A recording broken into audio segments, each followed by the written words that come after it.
کوم خلک د ملیریا زیات شکار کېدلی شي. یعنی ملیریا خو ته پوهېږې که نه یو پیراسایټیک بیماري ده، یو پیراسایټ دا پیلوي.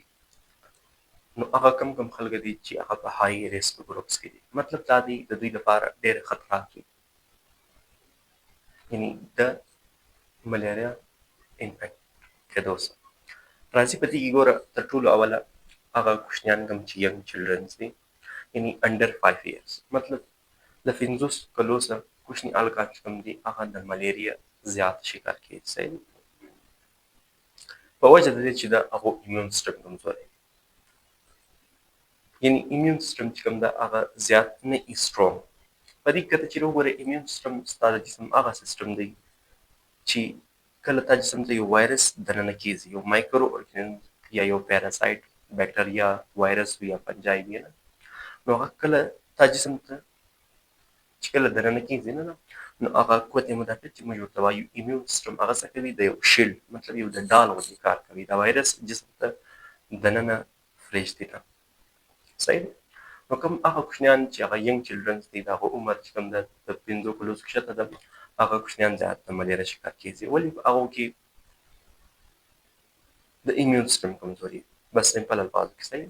په دویم نمبر باندې هغه خلک کوم چې دارنګه د ایریا کې اوسي چې هغه د مطلب پولوشن زیات وي، آلودګي، یعنی ګندګي زیاته وي، د مچرو تعداد زیات وي په هغه ځای کې، موسکیټوز یعنی کوم چې ماده انوفیلز دي د هغو تعداد زیات وي، نو په هغه ماحول په هغه انوایرمنټ کې هم خلک د ملیریا زیات شکار کېږي.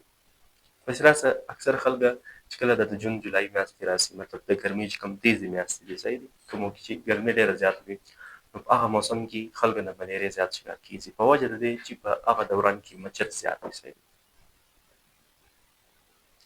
په څلورم نمبر باندې هغه پریګننټ وومن چې د چایلډ برث په دوران کې، مطلب هغه خلک هغه وومنز کوم څه یعنی چې څه وي پریګننټ وي، د هغو چې کوم ایمیون سیسټم هغه ډېر کمزوری.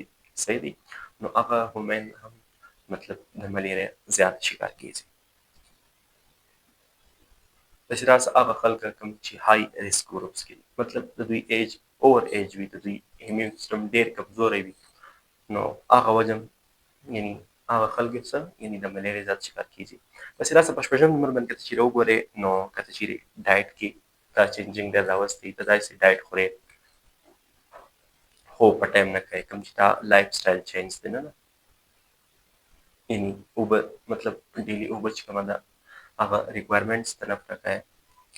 پسې راسه دیګر چې کوم نور هم مطلب داسې ډیلي لایف چینجز دی چې تا ته پکار دي چې په ژوند کې راولې. صحیح دی. خپل ډایټ چې کوم د بیلنس ډایټ، هغه خلک چې کوم بیلنس ډایټ دوی څه کوي نه اخلي، ورزش نه کوي، ایکسرسایز نه کوي، اوبه په ټایم نه څښي، خوب په ټایم نه کوي، نو هغه خلک هم څه یعنی د ملیریا زیات شکار کېږي. ولې؟ د هغو ایمیون سیسټم ډېر کمزوری. نو ګایز امید لرم چې د ویډیو څخه به استفاده اخیستې. انشاءالله ملاقات وي په نیکسټ ویډیو کې. نو فی الحال الله حافظ.